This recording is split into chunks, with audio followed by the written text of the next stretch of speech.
My name is Jonathan Dodd, and I am the owner and operator of New Earth Farm and Goods and executive director of keipos Inc.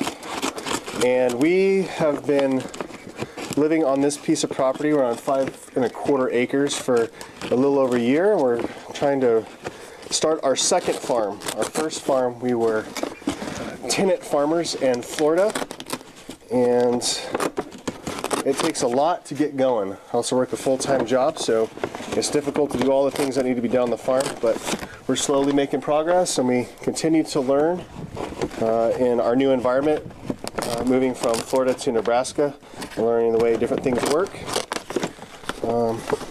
What I'm doing right now is these two 55-gallon barrels are actually chicken feed, and I have purchased this feed from a local farmer, the Waterman Family Farm, which is located in West Point, Nebraska.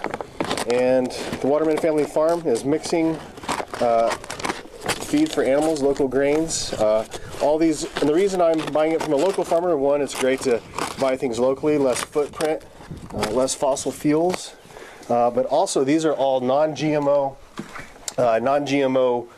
grains. And if you don't know what GMO is a genetically modified organism. Genetically modified organisms are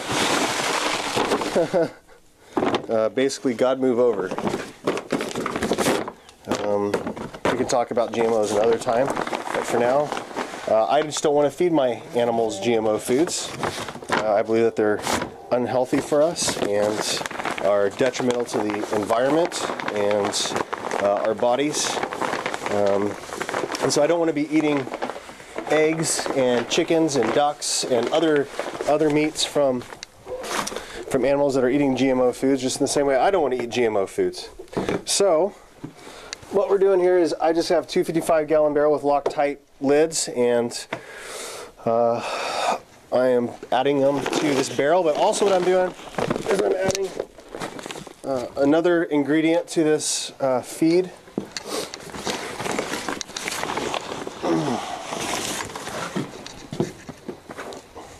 What this is diatomaceous earth.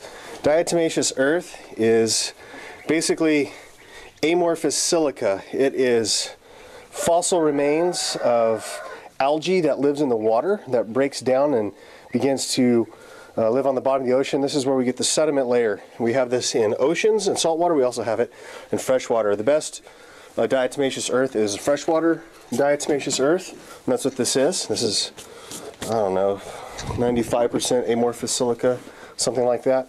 And what this does is great. First of all, it's great for the soil. It is. It could be a good thing to add to your bread preparation in your garden. It's also edible. And why in the world would you want to eat this? Well, diatomaceous earth actually helps to cleanse internal parasites, yeah, it's just good for your body. So you can add diatomaceous earth to even your own personal feed or animal feed at no more than 2% of the daily diet. So you can sprinkle this on food. It's got a lot of other uses, but for what I'm using this for is to help with the chickens and the parasites and fleas and what other parasites I might have. In fact, we used to have goats in Florida, and we started giving them diatomaceous earth. And as soon as we got them, we had them for about 3 days, and they had ticks all over them. And within 3 days of giving them diatomaceous earth on their feed, the ticks had just left. So I don't know if it's a result of this or the land change or what, but I know it works. So we're adding this to the feed.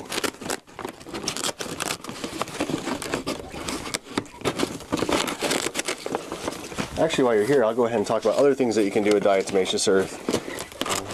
Diatomaceous earth could also be used for treating insect pests on your garden plants. You can actually dilute it, basically a cup per gallon in water, and then you can, or whatever mixture you're spraying on your plant, with your fertilizer mix. Personally, we do everything organically as possible, which means we're just not certified and doing everything I know how to do and not using any chemicals. But in our mixture, we use liquid seaweed, liquid fish. We use horticultural molasses. We also brew compost tea, and we brew the molasses and the liquid seeded fish in the compost tea. And compost tea is basically good, healthy, organic garden soil. Vermicompost castings are the best. And we brew that in a 5-gallon bucket and we churn it. You can do it at different levels and scales, but we brew that, oxygenate it in the water. And our compost tea is basically soil that's in I use a pantyhose bag sometimes, or a pantyhose cut up. That works pretty good, like a tea bag. Brew that anywhere from 11 to 24 hours, and then put that in my backpack sprayer. Add mycorrhizal fungus at that point, and you can also add diatomaceous earth to that. My problem is it doesn't stick and stay on too well, so if it rains it goes off. There's other products you could also mix that can create a sticky film on your plants. One of them is called Kale and Clay. It's Kaolin, Kale and Clay. That's a great mixture as well. You can add that in, and that acts as a surfactant that helps it to stick and seal to the plant, and it doesn't kill pests, the Kale and Clay, but it does repel them. And they don't know what to do with it. They're confused by it. It works great on apple trees. You can do it on your plants. I try not to do it on my leafy vegetables because it's hard to wash off. So I usually more do it on tomatoes and squash and cucumbers and things like that. We'll learn that another day. I'll show you how to do that, and we'll do a demonstration about how to brew compost tea.